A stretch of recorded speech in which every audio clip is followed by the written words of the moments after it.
Thank you, John, for those very kind words. It's an absolute pleasure to be here tonight.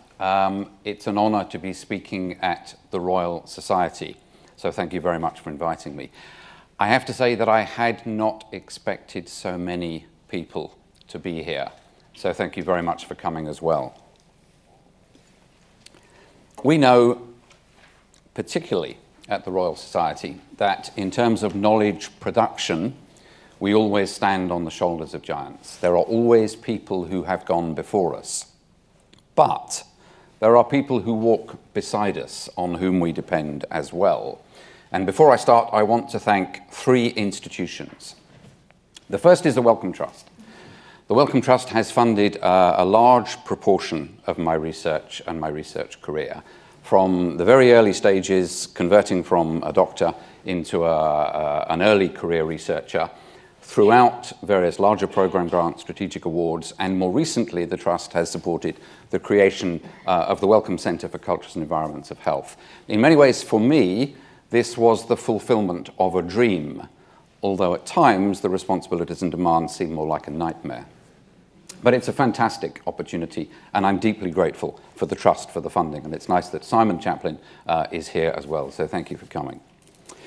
I'm also deeply fortunate that I have worked at the University of Exeter for over 20 years. We know from the tagline that Exeter is probably the best university in the world. And for me, it has been fantastic. A place to grow as an academic, a place to develop, to try out new ideas. The senior management at the university, Steve Smith, the Vice-Chancellor, Janice Kay, the Provost, Nick Talbot before he left, and now Neil Gow, that senior group leading the university have been fantastic. They have supported and encouraged me and been prepared to take a risk or two to support one or two of my more grandiose ideas. I also want to thank Andrew Thorpe, who's the Dean of the College of Humanities, who's been a fantastic scholar and friend for many, many years. The final institution that I want to thank is the institution that is my family. I didn't get where I am today without my wife, Siobhan, wonderfully loyal, faithful, tolerant of my own crises throughout our marriage. Our three children, Ciara, Riddon and Connell, the best children. These together are the why and the how of my life. So thank you. It may seem strange to be standing in the Royal Society giving a lecture about a subject like the midlife crisis. This is an institution renowned for its world-leading scientific research. But I hope that what I have to say will do justice to the three figures after whom this lecture is named. John Wilkins, of course, a natural philosopher, a polymath, one of the founders of the Society. John Desmond Bernal, an Irish scientist renowned for his work in X-ray crystallography in molecular biology, but also a very committed and prolific historian of science, interested in the relationship between science and society. Peter Medawar, really most famous for his work on immunological tolerance, for which he received the Nobel Prize in 1960. What is less well known about Medawar's work, he was also interested in aging, aging as an unsolved biological problem, as he put it in his inaugural lecture in 1951. And one of the terms that Medawar used to describe the aging process was senescence. And that concept of senescence had been popularized by an American psychologist, Granville Stanley Hall, in the early 20th century. And it came to be one of the key ways in which midlife and middle age was defined. During the early 20th century, middle age came to represent the period between adolescence and senescence. And that's why many people refer to it as middlescence, middle age as middlescence. So, although it's a strange subject to be talking about at the Royal Society, I hope that it will do justice to these three figures here after whom the lecture is named. Let me take you back, and some of you will remember this, let me take you back to the late 1970s, to an iconic sitcom television series on BBC, The Fall and Rise of Reginald Perrin, starring Leonard Rossiter. And the television series was based on a novel by the English comic writer David Nobbs. Reggie Perrin, Reginald Iolanthe Perrin, R.I.P., was 46 years old, married to his wife Elizabeth, living in a near-Georgian house in the Surrey suburbs. They had 2 children, both grown up, leaving their parents living in a house that was perhaps not quite or no longer a home. Reggie commuted every weekday up to Waterloo Station, walked across the bridge, went to work at Sunshine Desserts as a middle manager, as a bureaucrat. And at the start of the novel, Reggie is depressed. He's disillusioned and distressed, disaffected, disillusioned with his life, disillusioned with his wife, disillusioned with his work. And he begins to behave rather randomly. He starts sending off aggressive memos to his colleagues. He tries to have an affair with his secretary. He begins to get more irascible. And one day while his wife is out, he decides that he's going to collect all his childhood mementos, the memories of his youth, and burn them, as if he's trying to eradicate his past, eradicate his identity. Reggie decides that he can no longer live like this. He decides that there's only 2 ways. He can either disappear in some way, or he can kill himself. So he drives a van down to a Dorset beach, takes off his clothes, leaves them on the beach, and walks out into the sea naked. He doesn't drown himself. He walks back up, puts another set of clothes on, so that he leaves his old clothes on the beach, so people think that he's drowned himself, puts on a new set of clothes, puts on a wig, and takes on a new identity. And he becomes eventually Martin Wellborn. Now, I don't want to tell you, for those of you, I mean, some of you will remember the television series, the book is fantastic in many, many ways. It takes place only over a week or 2. I don't want to give away the ending. What I want to say is that what Reggie Perrin was suffering from at the age of 40-something was what we would now call, and was indeed called then, a midlife crisis. A man, usually a man, not exclusively, but in this period largely understood to be a male problem. A man between the age of about 35 and 45 in that deadline decade, realizing that his life was going nowhere, disaffected and disillusioned, would go off the rails. The midlife crisis. Now, the term had been first introduced about a decade earlier by a Canadian social scientist and psychoanalyst, Elliot Jaques. Jaques had come over from Toronto in the Second World War, had stayed. He was one of the founding members of the Tavistock Institute for Human Relations. He was a social scientist, but also a psychoanalyst. He'd been analyzed himself by Melanie Klein and had a practice as a psychoanalyst. And what he described was pretty much what Reggie Perrin experienced. And his point in Death and the Midlife Crisis, a short article published in 1965, he pointed out that the paradox is that of entering the prime of life, the stage of fulfillment. But at the same time, the prime and fulfillment are dated. Death lies beyond. So the picture that Jaques created was of this man, usually at the peak of a binomial curve of life. And when you get to that peak, all you can see is the downward curve to death. And that's the moment when anxiety, a depressive crisis, was triggered. He then went on to explain what happened to middle-aged men, or what kind of behavior they began to exhibit. And what he said was that in order to cover up this crisis, they developed a set of manic behaviors to try and convince themselves that they were still young.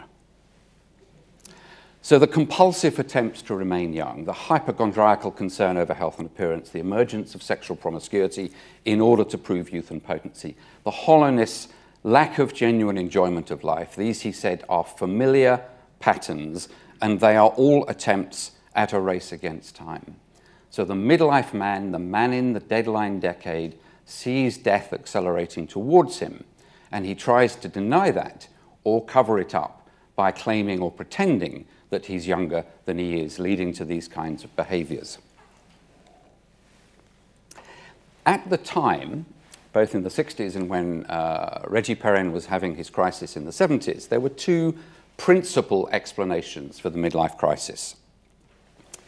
The first was psychological, the kind of analysis and explanation that Elliot Jaques put forward. And that is that the midlife crisis was an identity crisis, a depressive identity crisis, very similar to the adolescent crisis. The adolescent crisis, he thought, was a schizoid crisis, the midlife crisis, a depressive crisis. Elliot Jacks was not the only person, or certainly not the first person, to think about the stages, the critical phases of life in this way. Carl Jung in the 1930s had written about his own crisis at the age of 37, and particularly Erik Erikson, an American developmental psychologist, had talked about life particularly in terms of the ages or the stages of life. He described life in terms of 8 stages, each of which had its own particular conflict. The stage that correlated with the period that Jacks was talking about, he thought was focused on a conflict between creativity on the one hand and stagnation on the other. And it was that created the crisis. So there were others as well thinking, largely from a psychoanalytical point of view, about how we understood middle age and midlife. One of the important points to make about this kind of approach to middle age and midlife was that it was not just theoretical. This wasn't just a theory of how we developed. It was also incorporated into practice, and psychoanalytical models of aging became absolutely key to the work of marriage guidance counselors, for example, working for the National Marriage Guidance Council, or couples therapists working at the Tavistock Clinic, for example. Most of that was built on an understanding of individual development across the life course, through the stages, through middle age, and through the various crisis points that they could produce. So the first explanation for Reggie Perrin's crisis is that he was suffering from some identity crisis around the age of 40, 45. But there were another set of explanations, and these were biological. The first biological explanation really revolved around some of the work that Peter Medawar was interested in, old age, natural death, and the unsolved problem of biology. He was interested particularly in the evolutionary and biological dimensions of aging. And in that sense, the downward curve of life was not necessarily only an awareness of approaching death. It was something else. It was an awareness that as we get older, we get grayer or balder, or we develop middle-age spread, or our muscle mass declines, our vigor, our vitality deteriorates. And it was that sense of deteriorating vigor that fueled the crisis in some kind of way. Now, it's not unrelated to the fear of death that Jacks described, but very much linked to that declining biological vitality that people wanted. There was, of course, another way, and there has been another way in which midlife crises have been linked to biology, and that is particularly in women in relation to reproductive life. And here the argument was, and most of the literature, certainly in this period, was on men, but there was some literature on women. And in these cases, women were understood to go through a crisis through, during, after menopause, as their reproductive functions supposedly disappeared, or in some ways through the empty nest process. So a woman's midlife crisis was tied very, very clearly to her reproductive capacity. The term biological clock, or the clock is ticking, in fact, was used by an American journalist, Richard Cohen, in 1978. But the notion that in women, their transitions and their crises might be governed by their biology or reduced to their biology was very commonplace. It perhaps won't surprise you to know that some men blamed their own midlife crises on the menopause, their wife's menopause as well. So, let me go back to Reginald Perrin and reflect for a moment. Reggie Perrin, in the late 70s, having a crisis, trying to change his life in key ways, recognizing that he perhaps hadn't achieved what he wanted and that he was disaffected and disillusioned. We can see that Perrin, we could explain that in terms of his own psychological angst. He's got to a stage, an age in his life where everything looks as if it's going downhill and only death awaits. We can also get a sense from his book that physically he's declining. Physically he no longer feels himself to be the man that he was. So we could see it very much as an individual story of a man with psychological and biological problems. What I want to suggest for the rest of the talk is that this is not the only way in which we can understand the midlife crisis. And in fact, I want to zoom out, to take it away from the individual and think about the social and cultural conditions that made the midlife crisis possible, not only as a concept in the 60s, 70s, and 80s, but also as a set of experience. What happened to enable the midlife crisis to emerge, not in an individual case, but much more widely in terms of the socioeconomic and the cultural conditions. And I want to do that in two ways. In the first instance, I want to think about the standardized life course that emerged in the middle decades of the 20th century that created particular stresses on people at middle age. Secondly, I want to reflect on the meaning and the history of the phrase, life begins at 40. And at the end, I want to argue that it's those two components that played a key role in the emergence of the midlife crisis, not just Reggie Perrin's, but ours as well. So let me start reflecting for a moment on the standardized life course. There's no doubt, of course, that our life cycles, individually and collectively, are governed by our biology. But Bernice Neugarten was a very prominent psychologist in America who wrote extensively on middle age and midlife and the transitions between various life stages. And she pointed out, of course, that the timetable, the milestones of life, were not merely biological, they were also socially prescribed. So there was a socially prescribed timetable, she said, for the ordering of major life events, a time in the lifespan when men and women are expected to marry, a time to raise children, a time to retire. So the rhythm of our life, the stages of our life, the ages of our life, the transitions of our life were socially prescribed, not just biological. And of course, if they're socially prescribed, it means that they can change. Our understandings and experience can change, our expectations can change, our expectations of the life course. The life course, the life cycle did change dramatically across the early decades of the 20th century. By the 1950s and 1960s, couples were living longer.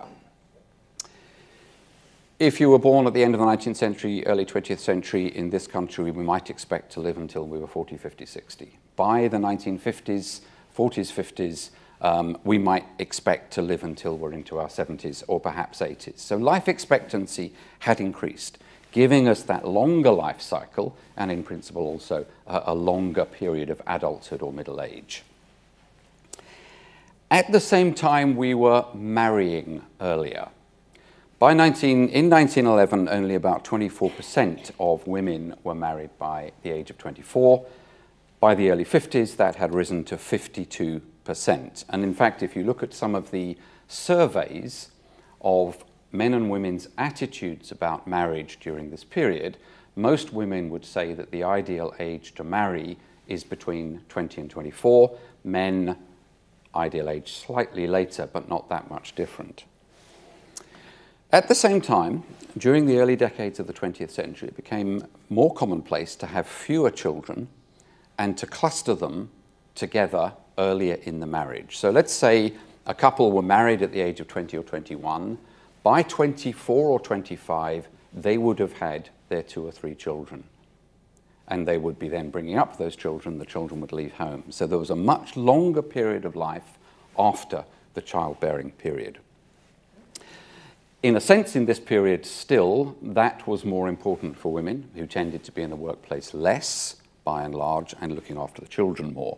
Men's rhythm, the rhythm of men's life, was slightly different, dictated not so much by the rhythms of the family, but by the rhythms of occupational patterns. By the 1950s and 60s, men tended to work for a fixed number of years, often in the same job until retirement. So you can see the male life course in some ways also socially prescribed from the moment of starting work to the moment of retirement, set by the government, by the state, or by private industries. One of the consequences of this teasing out of the life course, the clustering of major life events in very similar ways across populations, meant that people began to experience much more clearly defined stages and transitions in the life course. So you could begin to identify a period of middle age between 30 and 50, 40 and 60, and we could begin to identify those critical stages of transition between those life phases. Now, the point I want to make from this is that there are a number of consequences that emerged from this modern, standardized, homogenized life course, and they link directly to the emergence of the midlife crisis. The first impact was the growth of age anxiety or age consciousness. If there were standard life courses, standard milestones against which we could measure ourselves, we became much more conscious or anxious about whether we were succeeding or failing against those milestones. So a much greater sense of where we should be at certain points in our life.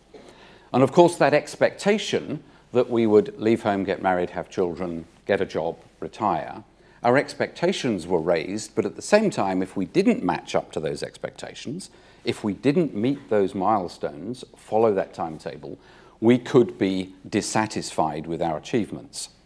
And this led, the notion, the phrase keeping up with the Joneses started in a comic strip in America in about 1913, but it became, in those early decades of the 20th century through the 30s and 40s, a key way of us measuring ourselves against others, a driver in some ways of envy and jealousy, a driver of emulation, a driver to increase our consumption to keep up with the Joneses. We were much more aware of our place in the world and particularly where we were failing. While we were becoming more aware, we were also becoming subject in this period to very different stresses. This is the generation in the 50s and 60s, 70s, Reggie Perrin's generation, that could perhaps describe themselves as the first sandwich generation.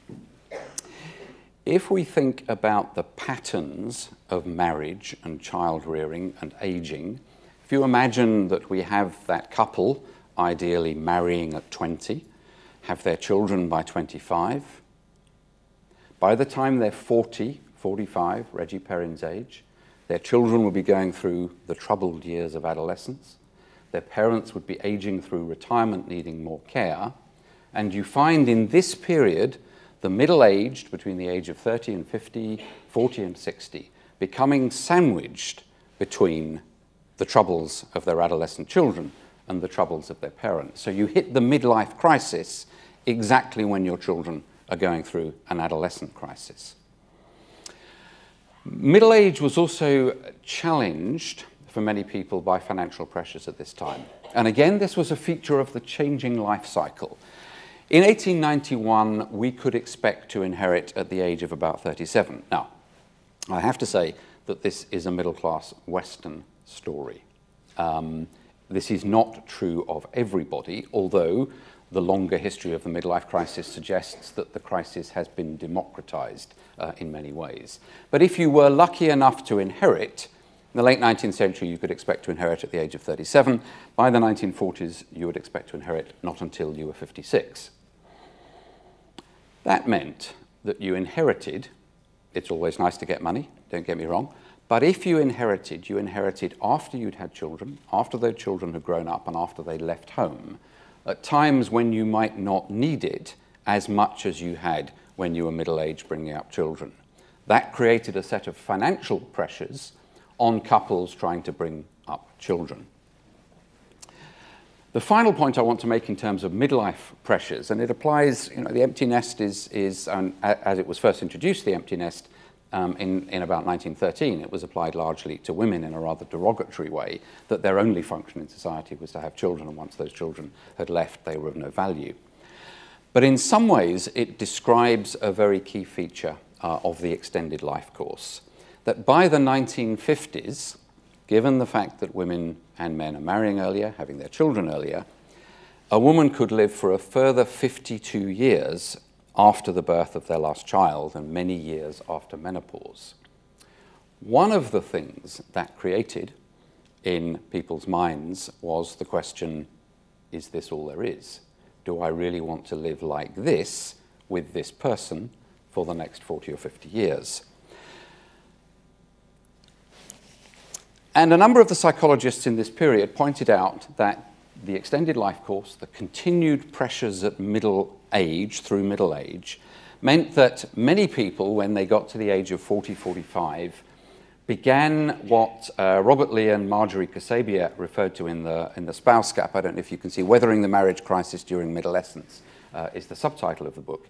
What they pointed out that the multiple stresses during middle age, that sense of recognizing that you were not achieving what you should have, according to the standardized timetable of the life course, meant that people began to reappraise their lives, to reckon the achievements against the goals, the satisfactions versus values, the kind of evaluation of his life that Reggie Perrin went through. And they began to realize, of course, that they hadn't achieved, that they were disappointed, and as a result, hit crisis point. And Margaret Mead, I've quoted here as an anthropologist in a very interesting book, Male and Female, in 1949, published in 1949, pointed out that in a world in which people may reorient their whole lives at 40 or 50, that's a world in which marriage for life becomes much more difficult. Margaret Mead's solution, and the solution of some science fiction writers, was that we should introduce the possibility of multiple serial marriages. She suggested 2, but many writers at the time suggested possibly 3, one for youthful passion, one for parenthood, and one for companionship in later life, that there were very different demands across that extended life course at different stages of your life. There was no reason why it shouldn't be the same person who fulfilled those sequentially, but there was no reason why it should, is what Margaret Mead was saying. Margaret Mead also appeared in a lot of BBC television programs on marriage and divorce in this period. Now, one of the consequences, one of the reasons why this was important socially and culturally, was because people were concerned in this period about the levels of divorce.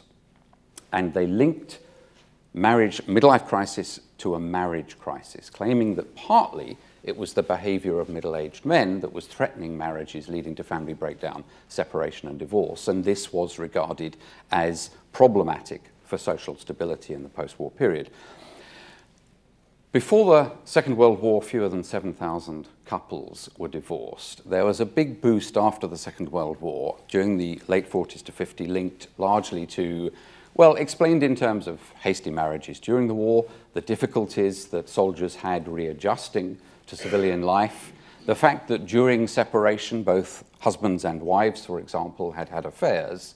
Those challenges led to a high level of breakdown after the Second World War. There was a little bit of a plateau and then a rise through the late 60s, 70s and 80s.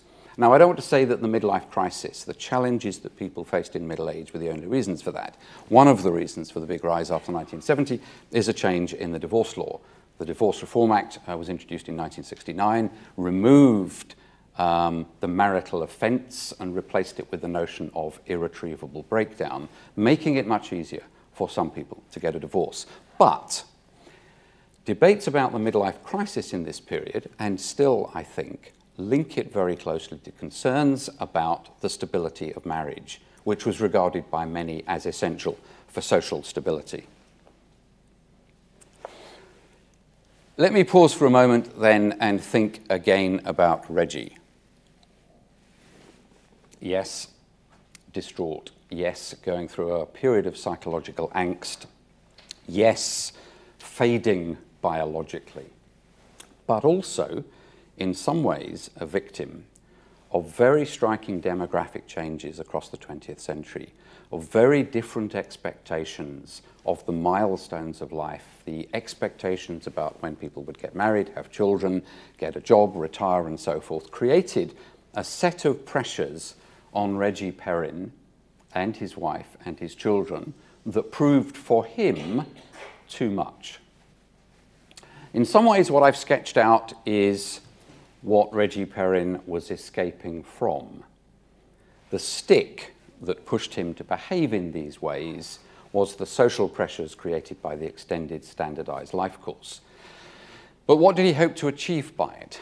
If that was what he wanted to escape from, where was he expecting to go? What were the benefits of changing his life in this kind of way? And I want to reflect on that, not just the push out of the mess that he felt he was in, but the pull towards a better life.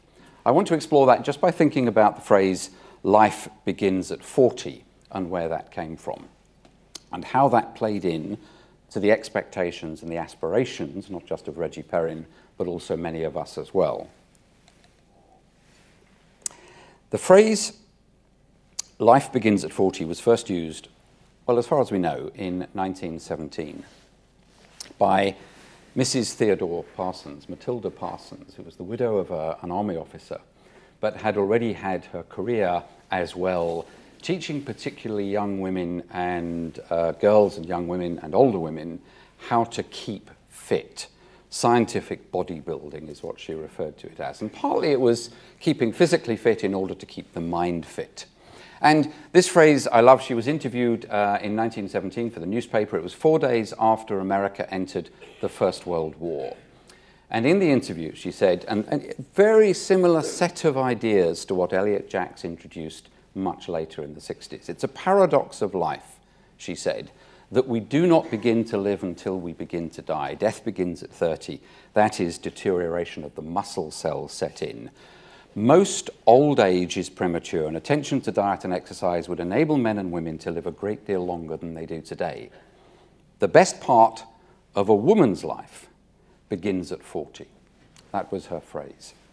Now, there's a particular context to what Mrs. Parsons was saying, and again, this is part of the argument that unless we understand the social and cultural context, we don't fully recognize the meaning of that kind of term. Theodore Parsons, Mrs. Parsons, directed her comments at what she referred to as the adipose woman of 40. She was addressing middle-aged women who she felt had let themselves go. And the reason why this was important to Mrs. Parsons was because of the war effort. Men were away fighting. Women were needed to bring up children, to do the work, to support the communities economically, while their men were away. So it became crucial to her that women retain their fitness, physically and mentally, as they aged. That notion, it's really interesting that as the notion life begins at 40 became popular, the first part of that sentence, the best part of a woman's life begins at 40, got lost in some kind of translation. It became simply life begins at 40, and it was popularized in a whole variety of ways during the 1920s and 1930s. The most common way, or the most popular book, was Walter Pitkin's book entitled Life Begins at 40. Pitkin was an American journalist working at Columbia University and had taken this notion that life begins at 40 to write a self-help book. And you can see from the cover of the book, through this book's inspiring and helpful advice, thousands of men and women fearful of middle age have lost their anxieties and found new ways to make life richer, happier, and more worth living. This was the blurb on the book to try and sell it. And the notion, both Pitkin's book and that phrase, life begins at 40, were used in other areas. Life Begins at 40 was a film in 1935 starring Will Rogers that was based on the book. And there were some skits, there were some satires as well of this. A great film in the late 1930s entitled Life Begins at 8:30. So the idea that life could begin rather than end at midlife, at middle age, became a key part of self-help literature and advice to middle-aged couples during the 30s, 40s, and 50s. So what did Pitkin advise people in order to find these new ways of being happy? In fact, it was pretty bland and mundane. He pointed out that happiness comes most easily after 40, firstly by realizing that a great many years lie between 40 and 70. Now that that might seem fairly banal, and I think it probably is, but it's a twisting on its head of the concerns of midlife. Midlife, Reggie Perrin's looking back and saying, I haven't achieved anything, I've got nothing left to look forward to. What Pitkin is saying is, yes, you have. Even at the age of 40, you're going to have 20, 30, 40 years of your life. Still make the most of it. And the way you made the most of it according to Pitkin, was that you pursue self-fulfillment through material improvement, leisure, and what he called the art of living. Much less work, more leisure, more pleasure. This process of self-fulfillment would make those last 30 or 40 years worthwhile. No longer the downward curve, no longer the acceleration towards death, but in fact a fulfilling middle age and older age. And this notion became widely adopted in two particular ways. One is that it was taken as a strategy for personal renewal. This is a way in which we could refresh and renew ourselves when we were getting jaded and faded in middle age. Begin to realize that there were things to look forward to, that it was possible to reshape, to remold a life in more positive ways. But the key part of this, and again thinking about this in social and cultural historical terms, the key part of this is this story that Pitkin was telling was not just about individuals discovering themselves. It was also a lesson, a message for populations, certainly in America and Britain, during a period of economic depression, during a period of recession, increasingly concerned about the spectre of a Second World War, during a period of doom and gloom, that if we reinvigorated ourselves, there was hope for optimism. And Pitkin's argument was that if people, as they got older, the middle-aged and the elderly, worked less and had more leisure, there would be more job opportunities for younger people, which would boost the economy. Equally, if people in middle age and older age spent their money buying things, enjoying themselves, purchasing leisure, for example, and pleasure, that would also boost the economy. So part of the appeal of Pitkin's work was that it struck a chord in individuals, like Reggie Perrin, who were struggling with their own problems, but it also meant something to a Western world struggling with the effects of economic recession, because it promised a way out of them. And in some ways, Pitkin writing in the 30s, the 1930s were a strangely paradoxical period. A period of morbid gloom in some kind of ways because of the recession and because of the fear of another global war. But it was also a period of incredible optimism. It was the period when the American dream was conceived. And the American dream first appeared in the work of James Truslow Adams in 1931, the year before Pitkin published Life Begins at 40. And it's in the epilogue to this fantastic overview, the Epic of America. And in that epilogue, he tries to sketch out the future, to move away from some of the doom and gloom of the interwar period, to say life globally as well as individually doesn't have to go down towards death and destruction. It can go the other way. And for Adams, the American dream was not a dream simply of motor cars and high wages, so it's not just a material dream, but a dream of a social order in which each man and woman shall be able to attain to the fullest stature of which they're innately capable and be recognized by others for what they are, regardless of the fortuitous circumstances of birth or position. So this was Adams' dream, and it was a dream in a sense that resonated very clearly with what Pitkin was saying. We didn't have to be depressed at midlife, at the middle of the 20th century either. We could look forward with some hope. For this to happen, Adams argued, we needed to develop a new scale and basis for values. For Adams, looking forward to achieving the American dream, that meant collectivity, trust, love, working together to make a better world. So here was this period of economic recession, Pitkin saying, yes, life can begin at 40, Adams saying, in fact, there is an American dream that we should work towards. In some ways, of course, what happened was the opposite. Those hopes and those dreams were dashed. They were dashed by the Second World War, they were dashed by the catastrophe of global conflict, and they were dashed in many ways by what happened afterwards in terms of the Cold War. That sense of optimism that could create security, or the sense of security that could create optimism, they were dashed during the Second World War and afterwards. What was left of Pitkin's mantra and Adam's dream was simply a dream of material plenty. The values, the scale, the basis of values, that dream of social order that was democratic and egalitarian, equal opportunities, occupationally and educationally, that was shattered by experiences in the Second World War. What was left was the dream of motor cars and high wages. People were left feeling that they could not achieve those other grandiose aspirations that Pitkin and Adams had set out. Instead, what they tended to do was search for happiness in a hurry. This is a wonderful book by Edmund Burglar, The Revolt of the Middle-Aged Man. Published in 1958, that Edmund Burglar was an American psychoanalyst who had a very extensive clinic, and he drew on his clinical experience to write about a whole variety of challenges relating to marriage, middle age, and midlife in particular in relation to men. He has a lovely book published in 1948 saying divorce won't help, if anybody is interested.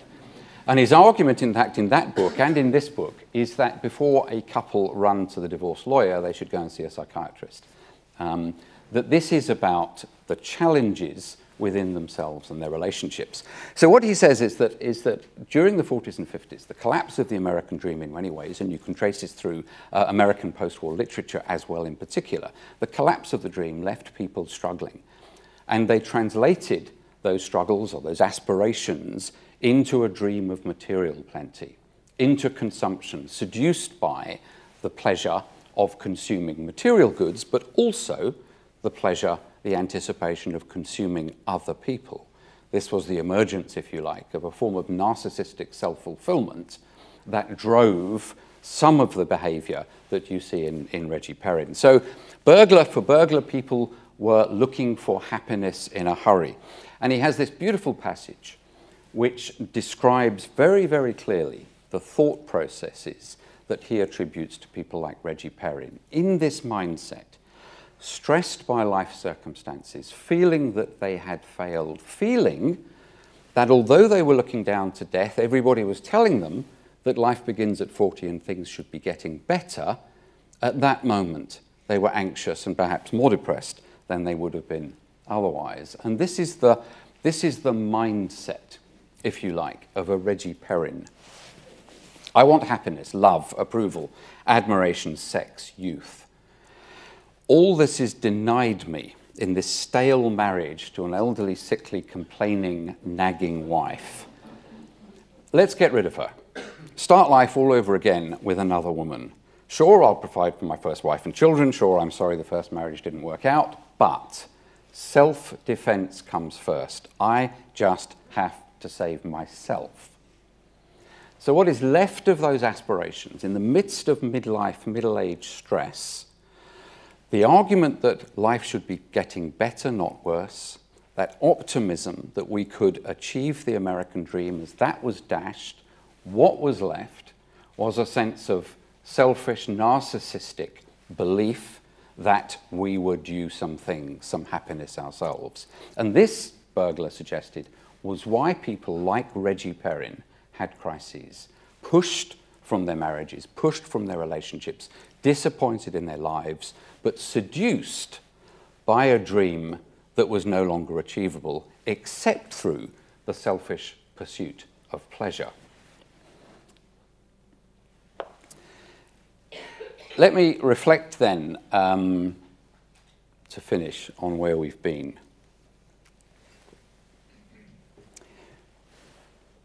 Reggie Perrin, in some ways, spoke for a generation. He was an everyman, if you like, and his wife and children everyday victims of the kinds of pressures that people and families were under in the 50s, 60s, and 70s. We can certainly understand his behavior, that random, impulsive, destructive behavior, as the product of psychological despair. I've hit my peak, I've reached my prime, but it no longer means anything, because all I look forward to is the downward curve of life and death. There's that sense of an identity crisis that is captured very, very neatly by David Nobbs, but also you can see it in other literary and cinematic forms as well in the 50s, 60s, and 70s. Or we can read it in biological terms. We can say that Perrin is aging. He's losing his virility, he's losing his hair, he's losing muscle mass and energy. And that leads him into a crisis of despair as well, linked to death, but not entirely the same. We can see this in individual terms. This is a man behaving strangely. What I want to suggest, though, is that we cannot understand Reggie unless we cast our lens wider than that, unless we zoom out to see the social and the cultural conditions in which Reggie Perrin was living and in which we continue to live in some ways. So there are perhaps two conclusions that I want to make. The first is that we are aged, Reggie, us, we are aged not just by our minds and bodies, but we are also aged by history, by the cultural values, the attitudes, the beliefs, the norms, the practices that we have inherited from the past. In some ways, Reggie Perrin in the late 70s went off the rails because of what had happened in the 1950s and 60s, both in terms of the life course and in terms of the seduction of materialism. The second point is this, that in that context, when we are saying that we're aged by history and culture, within that context, the midlife crisis is no longer the biological, the natural phenomenon, the inevitable phenomenon of aging. It is immediately a social and a cultural phenomenon. The midlife crisis that Reggie suffered from, that we perhaps continue to suffer from, is a set of experiences that is generated by historical change, shaped by cultural context and socioeconomic conditions, and determined also by political contingencies. Thank you.